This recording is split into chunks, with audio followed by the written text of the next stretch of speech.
Break के बाद आप सभी दर्शकों का एक बार फिर से बहुत बहुत स्वागत। मैं हूं विकास नागिया। दर्शकों, इस वक्त हम वास्तु लिविंग के इस खास एपिसोड के लिए अपने स्टूडियो से बाहर एक वेयर हाउस में हैं, जहां पर हम अपनी वास्तु और फंक्शुई एक्सपर्ट पल्लवी चिलावड़ा जी से जानने का प्रयास कर रहे हैं कि एक वास्तु अनुसार एक वेयर हाउस का किस तरह से पोजीशनिंग होनी चाहिए, क्या वहाँ के नेगेटिव एस्पेक्ट्स हैं, क्या पॉजिटिव एस्पेक्ट्स हैं। पल्लवी जी, कार्यक्रम के इस पहर में आपका एक बार फिर से बहुत बहुत स्वागत है। सबसे पहले, इससे पहले कि हम और आगे बढ़ें, टिप ऑफ द वीक क्या है? अगर आप किसी वेयर हाउस के अंदर हो और वहाँ पे फिनिश गुड का स्टॉक होता हो, तो ऐसी जगह पे वेयर हाउस के इलेक्ट्रिकल पैनल्स में कोई भी गलती हो या वेयर हाउस ज़्यादातर बंद रहता हो, तो वहाँ पे एनर्जी क्रिएट करने के लिए मैक्सिमम आपको क्रिस्टल का इस्तेमाल करना चाहिए। और उसके साथ साथ फंक्शुई के अंदर एक ख़ास तरह की प्रोडक्ट्स आती है जिसको कुआन कुंग बोलते हैं, और एक उसी के साथ मिलती हुई एक दूसरी चीज़ आती है जिसमें विनिंग हॉर्स बोलते हैं। It's a related with galloping horse with kung. तो ये एक खास तरह की फॉर्मूला है। कुछ चीज़ें जो ज़्यादातर बंद रहती हो और बहुत बड़े पैमाने पे हो, मंथली एक बार आप खोलते हो, वीकली एक बार खोलते हो, तो वहाँ पे एक एक्सेस के लिए एक ऐसी चीज़ रखी जाती है कि जो एयर सर्कुलेशन, जो वहाँ पे एनर्जी रहती है, वो एनर्जी का फोर्स अपने आप उसको फ्रेश और क्लीन रखता है। जिस तरह से हम कार वगैरह में फ्रेशनर यूज़ करते हैं, उसी तरह से एनर्जी को कंट्रोल करने के लिए कुछ चीज़ों का वेयर हाउस में इस्तेमाल किया जाता हो।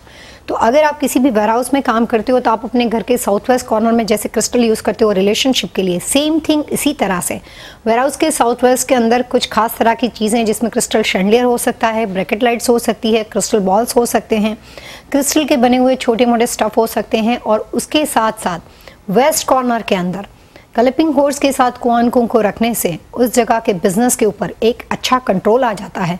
कोई भी कंपटीशन और कोई भी चीज़ों के अंदर आप विनिंग हो सकते हैं। इट्स योर विनिंग हॉर्स, या ये बोल सकते हो कि आपकी जीत के लिए वेयर हाउस की लगी हुई हर चीज़ उस वेयर हाउस से आपको नुकसान नहीं होने देती। तो ये बहुत अच्छी फॉर्मूला है। जी जी। पल्लवी जी, वेयर हाउस जो है अलग अलग प्रोडक्ट्स के लिए अलग अलग तरीके से इस्तेमाल किया जाता है। अगर हम बात करें तो गारमेंट्स इंडस्ट्री वाले उसका अलग तरीके से फ़ायदा उठाते हैं, सदुपयोग उठाते हैं। अगर हम बात करें इलेक्ट्रॉनिक कंपनीज वाले, वो फिनिश प्रोडक्ट रखते हैं। कई लोग अपने रॉ मटेरियल्स भी रखते हैं, सेमी फिनिश प्रोडक्ट्स रखते हैं। क्या वास्तु जो है फिनिश्ड प्रोडक्ट और रॉ मटेरियल जहां रखे जाते हैं या सेमी फिनिश प्रोडक्ट्स, उनके लिए कुछ अलग अलग मान्यता देता है क्या?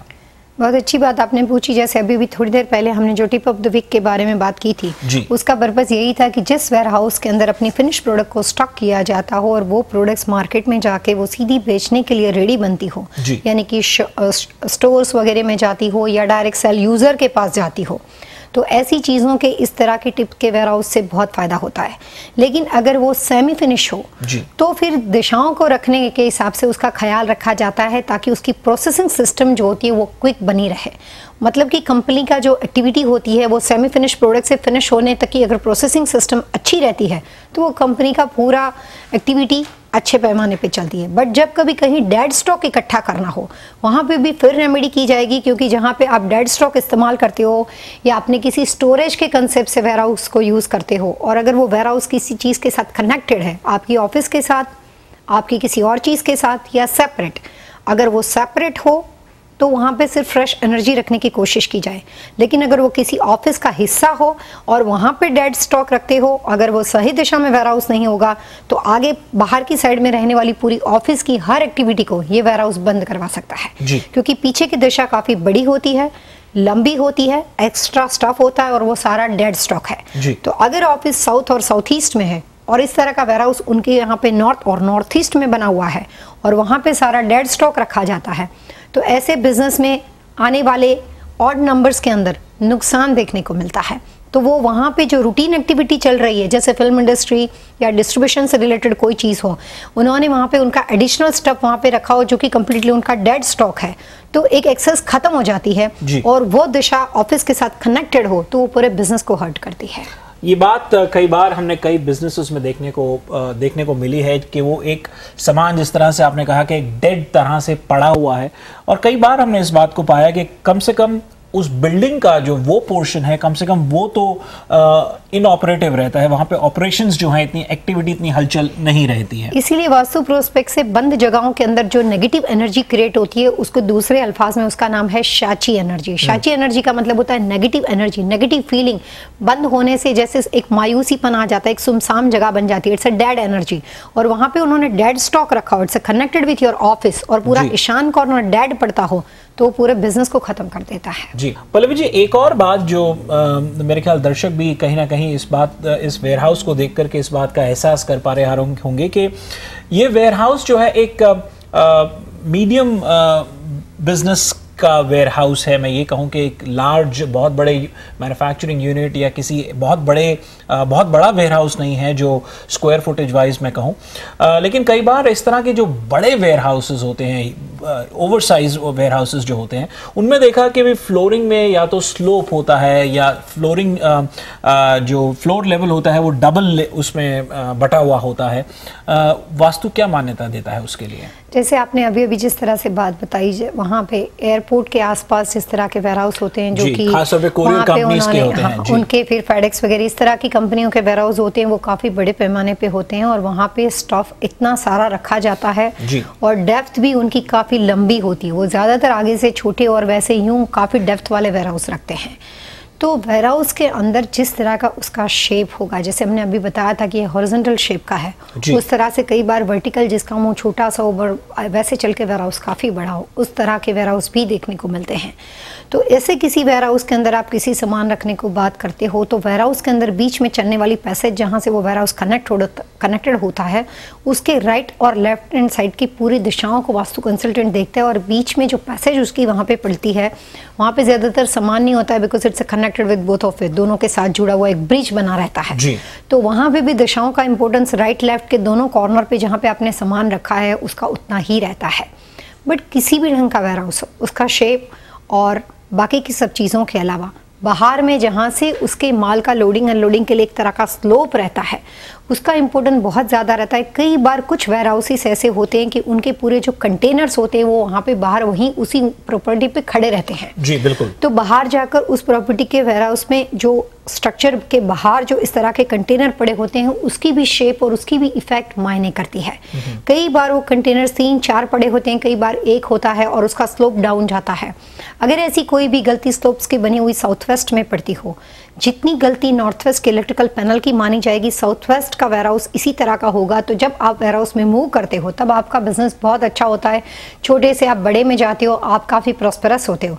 बट जितना ज़्यादा अगर साउथ वेस्ट डाउन हो तो धीरे धीरे करके वो ऑनर्स की मार्केट पोजीशन 8 साल के अंदर वो वेयरहाउस ऐसा बन जाता है कि धीरे धीरे आपको कस्टमर के टर्म्स एंड कंडीशन पे या झुक के काम करना पड़ता है, आपका कन्विंसिंग पावर खत्म कर देता है, या यूँ बोलिए कि आपकी स्ट्रेंथ को इफेक्ट करता है। क्योंकि वास्तु पॉइंट ऑफ व्यू से जिस दिशा में ऐसी गलती है वहाँ पे हमेशा चीज़ों का हायर होना ज़रूरी होता है। और स्लोप का मतलब है कि पूरे वेयरहाउस का सबसे बॉटम, सबसे छोटा हिस्सा वो बन जाता है जी। तो इसकी वजह से वो एक नुकसान में कन्वर्ट हो जाता है। दर्शकों, वास्तु लिविंग का हमारा आज का अंक जो है अब हम यहीं संपन्न करना चाहेंगे। यदि आपके मन में कोई सवाल हो, कोई सुझाव हो, या फिर आप चाहते हैं कि हम पल्लवी जी से उस विषय पर बातचीत करें तो निसंकोच आप हमें लिख सकते हैं vastu@tvasiausa.com पर।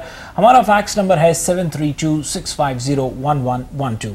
एक बार फिर से नोट करें, vastu@tvasiausa.com और हमारा फैक्स नंबर है 7326501112।